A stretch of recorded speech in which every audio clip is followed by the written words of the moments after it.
Le passage brutal. Un fragment de Ce qu'il faut de Corinne Lavera Vitali aux éditions Publinet.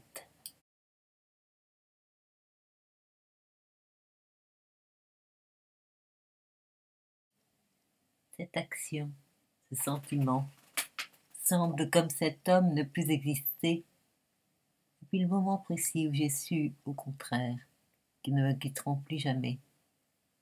Et ceci dans un temps qui n'existe pas non plus, qui englobe tout du passé, y compris le pire, et m'inclut tout entière dedans, bien que je sois encore vivante, inclut mon présent et mon passé sans cet homme, déjà beaucoup plus long que mon passé avec lui, sans que pourtant mon sentiment puisse agir et être agi normalement. Il est hyperactif et assommé, il s'auto-active, ou il est réactivé alors que j'ai été moi-même désactivée.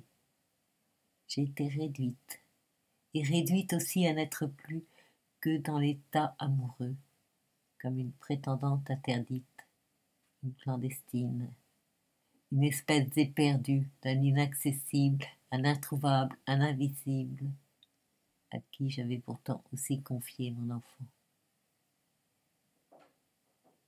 Pour que le temps brutal du passage brutal de la vie à la mort, pour que cet arrêt brutal du temps ne soit pas le plus fort, il a fallu entrer dans une durée de mort.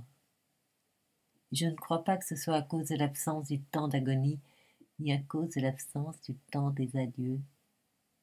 Et je ne crois pas qu'il s'agisse d'adoucir ce qui ne peut pas l'être. Et ça n'a pas à voir non plus avec ce qu'on appelle le deuil, qui est une commodité de syntaxe, un nom de code qui signifie peu. Il faut être plus précis.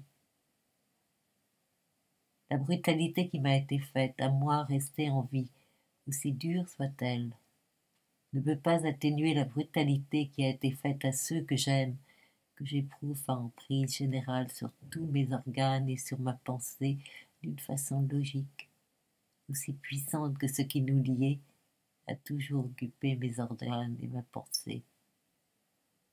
C'est peut-être difficile à admettre, mais la contagion de toute vie par la mort, la seule possibilité d'éprouver tant et tant cette brutalité qu'on finira d'une façon par réordonner vie et mort. Cela ne veut peut-être rien dire, mais c'est le seul réordonnancement de mots que je suis capable de produire après presque 20 ans.